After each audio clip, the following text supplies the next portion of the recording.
نماز کے بغیر جو اپنی زندگی گزارتے ہیں ان کی زندگی میں سوائے ٹینشن اور دکھ کے اور ہو کیا سکتا ہے؟ خشوع کے ساتھ نماز کرنا سیکھو. نماز پڑھنے کے بعد آپ ہلکے پھلکے پاؤ گے اپنے آپ کو. رقت کے ساتھ اللہ کے حضور گڑ گڑاتے ہوئے سجدے کرو, اس کا اپنا سرور پاؤ گے. اللہ اکبر. لیکن ایک بندہ کہے کہ جناب میں نماز پڑھتا ہوں لیکن ایسی کیفیت تو پیدا نہیں ہوتی, تو شیطان اس کو کہتا ہے کیا فائدہ ایسی نماز پڑھنے کا؟ لوگ بھی کہتے ہیں فلاں بندے سے یہ جرم بھی سرزد ہوتا ہے, نماز بھی پڑھتا ہے, اس کی نماز کو مورد الزام بناتے ہیں. تو بندہ بھی کہتا ہے چھوڑے, نماز نے مجھے کیا فائدہ دیا. لیکن کہا نہیں, نماز نہیں چھوڑنی. پہلے فرمایا نماز میں خشوع کرتے ہیں, یہاں فرمایا نماز کی محافظت کرتے ہیں.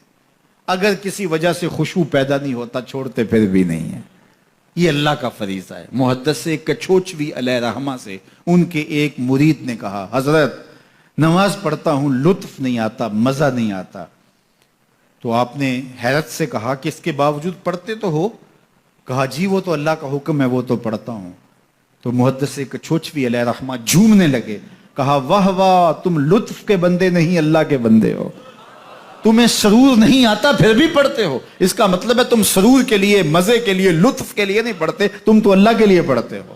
اللہ اکبر. تو بندہ سرور نہیں بھی آ رہا پھر بھی اپنے آپ کو کھینچ کے لا رہا ہے مسجد کے اندر.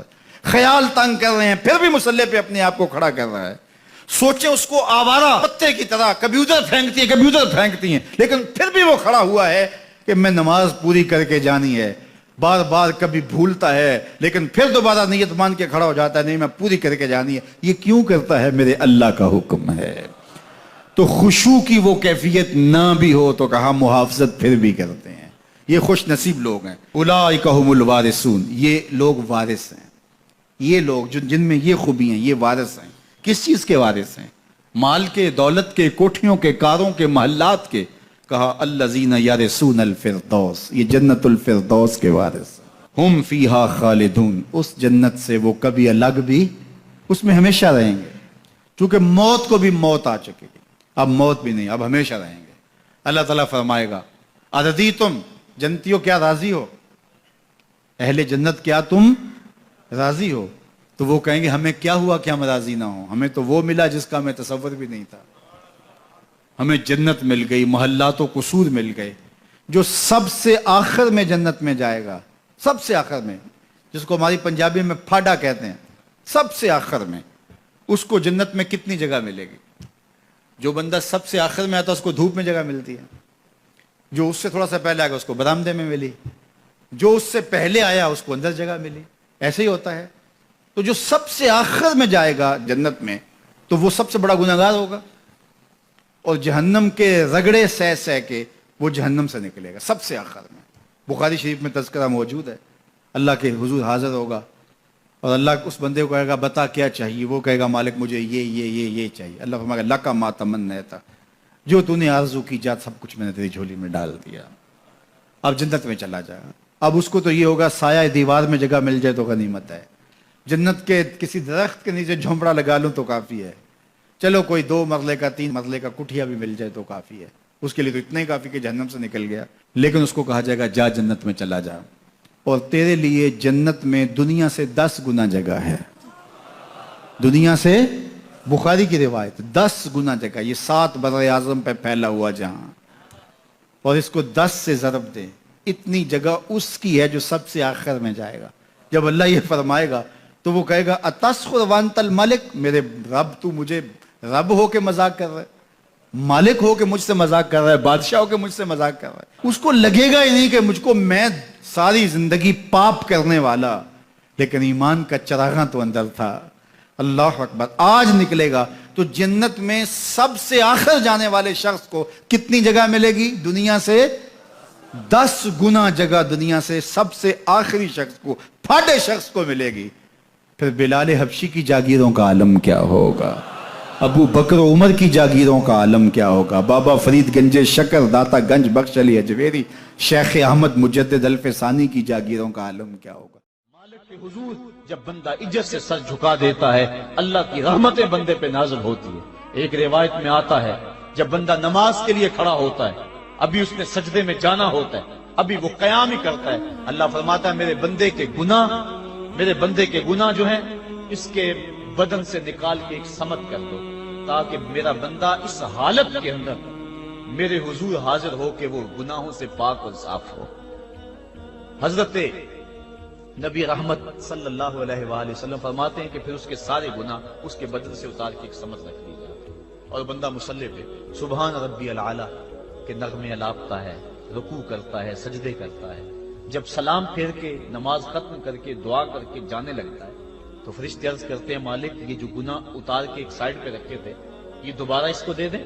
اللہ فرماتا ہے جس کی جھولی سے گناہ نکال لیے تھے دوبارہ اس کی جھولی میں نہیں ڈالیں۔ اللہ اکبر۔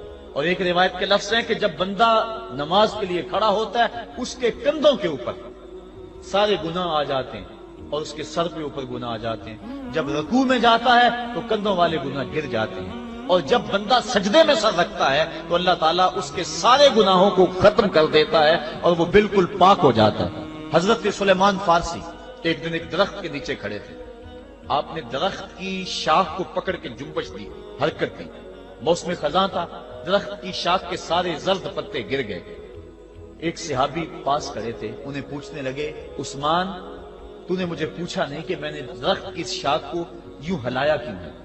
انہوں نے کہا اچھا پھر آپ بتا دیں کہ آپ نے درخت کی شاخ کو یوں کیوں ہلایا ہے؟ کہا سنو پھر ایک دن میں اور چند صحابہ حضور کے ساتھ جا رہے تھے، رستے میں ایک درخت آیا، اس کے نیچے حضور کھڑے ہوئے، حضور نے اس طرح درخت کی شاخ کو پکڑ کے ہلایا، یوں پتے جھڑ گئے، ہم اس منظر کو دیکھتے رہے۔ حضور علیہ السلام نے فرمایا سلمان فارسی تو نے مجھے پوچھا نہیں کہ میں نے اس درخت کی شاخ کو یوں کیوں ہلایا ہے؟ تو میں نے عرض کی حضور آپ بتا دیں کہ آپ نے کیوں ہلایا ہے؟ فرمایا سلمان جس طرح اس درخت کی شاخ کو ہلایا گیا اور سارے پتے جھڑ گئے، جب کوئی بندہ سجدے میں سر رکھتا ہے نماز پڑھتا ہے اس کے سارے گناہ دھل جاتے ہیں اور وہ پاک اور صاف ہو جاتا ہے۔ ایک دن فرمایا صحابہ اگر کوئی بندہ اس کے گھر کے سامنے سے نہر گزرتی اور وہ دن میں 5 مرتبہ اس نہر کے اندر غسل کرے تو بتاؤ اس کے بدن کے اوپر کوئی میل کچیل رہ جائے گا؟ عرض کی نہیں۔ فرمایا اس طرح جو 5 نمازیں پڑھتا ہے اس کے بدن کے اوپر گناہوں کا میل نہیں رہتا۔ فرمایا الصلاۃ معراج المومنین، نماز مومنوں کا معراج ہے۔ عماد الدین الصلاۃ، نماز دین کا ستون ہے۔ حبب الی من دنیاکم ثلاث، الطیب والنساء وجعلت قرۃ عینی فی الصلاۃ، مجھے تمہاری دنیا سے صرف 3 چیزیں پسند ہیں، خوشبو، منکوحہ بیویاں اور میری آنکھوں کی ٹھنڈک نماز میں رکھی ہے۔ اور حضور نے یہ بھی ارشاد فرمایا من ترک الصلاۃ متعمدا فقد کفر، جس نے جان بوجھ کے نماز چھوڑی گویا اس نے کفر ہی تو کیا، یعنی کافروں والا کام کیا۔ حضرت امام فخر الدین رازی نے تفسیر کبیر میں لکھا حافظوا علی الصلوات والصلاۃ الوسطی، اس آیت کریمہ کے تحت ایک عورت مدینے کی گلیوں میں چیخ رہی ہے اور کہنے لگی مجھے حضور کے در کا پتہ بتاؤ۔ حضور کی چوکھٹ کا پتہ بتلایا گیا، وہ حاضر ہوئی۔ آقا کریم صلی اللہ علیہ وسلم کی خدمت میں عرض کی حضور میرا خامد سفر پہ گیا ہوا تھا اور میں نے اس کی عدم موجودگی کے اندر زنا کر لیا، حمل ٹھہر گیا اور جو بچہ پیدا ہوا میں نے مارے شرم کے اس بچے کو سرکے کے مرتبان میں ڈال دیا اور پھر اسی سرکے سے میں لوگوں کو فروخت کرتی رہی۔ اب جب کہ میرا ضمیر جاگا ہے میں آپ کی خدمت میں حاضر ہوئی، مجھے بتایا جائے کہ میرے گناہ کا بھی کوئی کفارہ ہے۔ حضور نے ارشاد فرمایا جو تو نے زنا کیا ہے اس کی سزا رجم ہے کیونکہ تو شادی شدہ ہے، اور جو تو نے بچے کو قتل کیا ہے قتل کی سزا قتل ہے، اور جو تو نے سرکہ بیچا ہے فقد ارتکبت کبیرہ، تو نے کبیرہ گناہ کیا ہے، اس کی سزا تو قیامت کے دن پائے گی۔ اس کے بعد حضور فرمایا ان تینوں گناہوں کی یہ سزا ہے، لیکن جس طرح تو گھبرائی ہوئی آئی تھی میں تو یہ سمجھا تھا شاید تیری نماز اثر قضا ہو گئی ہے۔ اب آپ اندازہ کریں کہ نماز کی اہمیت کیا ہے اور ہم اس بات میں کتنی سستی کرتے ہیں۔ کسی سے پوچھا جائے نا آؤ نماز پڑھنے چلے، وہ کہتے ہیں بس یار میرے کپڑے پلید ہیں، کپڑے میرے پاک نہیں۔ تیرے کپڑے کیسے پاک رہ سکتے ہیں؟ تو اللہ کے حضور جھکنا نہیں جانتا، تیرے کپڑے بھی پلید ہیں، تیرا دل بھی پلید ہے، تو اس کے حضور جھک کے تو دیکھ، تن بھی ستھرا کر دے گا، تیری روح کو بھی پاکی دے دے گا، تیرے قلب کو بھی طہارت بخش دے گا۔ تو اس کے حضور آ جھک، اس کے حضور سجدوں سے اللہ کے حضور خراج پیش کر اپنی محبتوں کا۔ جب بندہ سجدے میں سر رکھتا ہے اللہ فرشتوں میں فخر کرتا ہے میرے بندے کو دیکھو نا بالآخر میرے حضور ہی جھکا ہے نا، کتنے گناہ کیے اس نے، کتنے جرم کیے اس نے، لیکن بالآخر میرے حضور آیا اور اپنے گناہوں کی معافی مانگتا ہے، فرشتوں گواہ ہو جاؤ میں نے اپنے اس بندے کی مغفرت فرما دی۔ تو اللہ کے حضور نماز پڑھنے والا، بلکہ ایک روایت مسند امام احمد بن حنبل میں موجود ہے، حضور فرمایا جب بندہ نماز کے ارادے کے لیے اٹھتا ہے اور وضو کرنے کے لیے جب پانی کا پہلا قطرہ چلو پہ لیتا ہے، جو ہی اس کے بدن سے وضو کا پانی چھوتا ہے اللہ اس کے گناہوں کو معاف فرما دیتا ہے۔ جس نماز کے قصد کے لیے اٹھیں اور وضو کریں اور پانی چھوتے ہی گناہ معاف ہو جائیں، اگر اس نماز کا اعلیٰ درجہ سجدہ کر لیا جائے تو پھر مالک کی کتنی رحمت نازل ہوگی۔ یہ کتنی بڑی دولت ہے، یہ کتنا بڑا سرمایہ ہے جس سے ہم لوگ محروم رہ جاتے ہیں۔ آؤ اللہ کی رحمتیں سجدے میں ڈھونڈیں، سجدے میں پیشانی رکھ کے جب ہم اس کی رحمت کو مانگیں تو وہ مالک ہمارے اوپر رحمتیں نازل کرے گا۔ آج پوری دنیا کے اوپر مسلمانوں کے ساتھ جو حالات ہیں وہ کسی سے مخفی نہیں۔ کوئی کہتا ہے کہ معاشی طور پہ مسلمان کمزور ہیں، اس وجہ کو بھی میں تسلیم کرتا ہوں۔ مسلمان کے پاس آلات حرب و ضرب بھی موجود نہیں ہیں، اس وجہ کو بھی تسلیم کر لیا جائے۔ سیاسی طور پہ مسلمان کمزور ہیں، اس وجہ کو بھی تسلیم کر لیا جائے۔ یہ ساری وجہیں اپنی جگہ پہ، لیکن یہ بھی تو سنو مسلمانوں کی تعداد اس وقت 1.40 کروڑ ہے۔ افرادی قوت اتنی کبھی بھی مسلمانوں کی نہیں ہوئی تھی۔ اس وقت مسلمانوں کے پاس ایٹمی طاقت موجود ہے، اتنی قوت عسکری کبھی بھی مسلمانوں کے پاس نہیں ہوئی تھی۔ 56 اسلامی ملک ہیں جن میں قیمتی معدنیات سے اور تیل کی دولت سے اور سونے کی قیمتی معدنیات سے یہ مسلمان مالا مال ہیں۔ کیا کچھ نہیں ہے جو مسلمانوں کے پاس نہ ہو، لیکن ایک دولت چھن گئی مسلمانوں کے پاس، وہ سجدے کی آبرو، وہ سجدے کی عزت، وہ پیشانی رکھ کے اس رب کو پکارنا جو سب سے اعلیٰ ہے، جو سب سے بالا ہے، جس نے موسیٰ کے فرعون کو نیل کی موجوں میں ڈبو دیا۔ کیا پوری امت مسلمہ 1.40 کروڑ انسان سجدے میں سر رکھ کے سبحان ربی الاعلیٰ کے نغمے آلات کے اپنے رب سے گزارش کریں اور اپنی امت کا رونا روئیں؟ کشمیر میں لٹتی ہوئی جوانیاں اور پل قدس کے اندر بہتا ہوا خون، شبرغان سے لے کر کابل و قندھار تک اور موصل سے لے کر تقریب تک مسلمان کے اوپر جو ظلم و تشدد ہو رہے ہیں، اپنے رب کے حضور اس کا دکھڑا سنائیں اور اپنے مالک کو کہیں میرے مالک ہم لٹ گئے، ہم کٹ گئے، ہم پٹ گئے۔ اسلحے بھی موجود، افرادی قوت بھی موجود، سیاسی طاقتیں بھی موجود، لیکن اس کے باوجود مسلمان دبتا چلا جا رہا ہے۔ اسی کشتی کو ہے خوف تلاطم صدحیف منہ موڑ دیے تھے جس نے بڑھتے ہوئے طوفانوں کے، جو 300 ہو کر جرأت اور وہ طاقت اور وہ عظیمت کی داستانیں رقم کرتے ہیں کہ مالک تو بھی اس دن کو یوم فرقان کہہ کے پکارتا ہے۔ آج وہ امت بھیچ منجدار کے اس امت کی کشتی ہچکولے کھا رہی ہے۔